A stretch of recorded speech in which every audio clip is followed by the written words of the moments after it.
Imagine where you live is a community center. This center is the hub of a thriving community. The reason it is thriving is because the community center allows access to everything, from freshly cooked food and education to downloading the latest gadgets on 3D printers to healthcare. The community is thriving because the community center enables access to all the things an individual needs to thrive.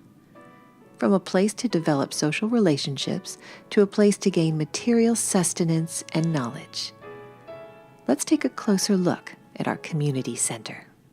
In the center of our community building on the ground floor is a huge restaurant, serving freshly cooked food for all at all hours.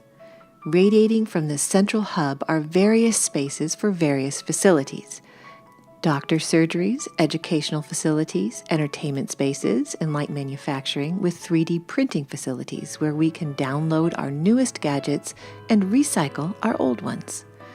Built above the restaurant is a multi-storied, fully automated vertical farm, which produces an abundance of fresh food for the community.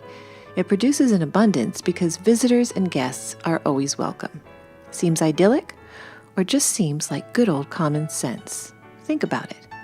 And before we get down to the economics and politics of the community-centered community, let's have a recap of our technological abilities and catch up with some sources. Fully automated vertical farms. Farming vertically is not such a new idea, nor is automated farming. Combining the two cuts down on space needed for crop growing and reduces the need for water by up to 90%. Aquaponics is a very efficient option for those that eat fish. Aquaponics increases the yield and also allows a good stock of fish. 3D printing technology, interfacing electronic circuits to human flesh.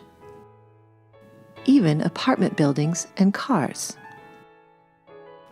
Interesting to note that modern technological research is based around consumer technology, and hence business interest plays a very important part in the direction of the research. Arguably, we already have the technology to print out smartphones, and it is because of the existing business interests that they are not being developed right now. But arguments aside, 3D printing technology is still only in its infancy, and every day sees new advances. Back to our hypothetical community, or communities. I will use the plural now, as the world is a huge network of communities and always will be. Communities sharing their knowledge, skills, labor, services, and their resources. Communities do not exist in a vacuum. They intermarry, interbreed, and are interactive. Communities come together because of shared interests. They need to make collective decisions, and they need to share goods, services, and resources. All communities have a shared interest of security, well-being, and a healthy environment. And because of these shared interests, this global network of communities communicate and have developed amongst themselves software and programs that make up a global itinerary of services and resources, allowing the movement of goods, services, and resources where and when they are needed, and also allowing us to know the environmental footprint that our actions are causing, which in turn will enable us to counteract that environmental footprint in a positive way. This, in short, is what is known as a RBE, resource-based economy. All facilities, goods, and services are free and accessible in all communities. Let's now imagine, if we are not already, that we are 18 years of age growing up in this hypothetical world. 80% of all necessary labor has now been automated, so there are not many jobs around.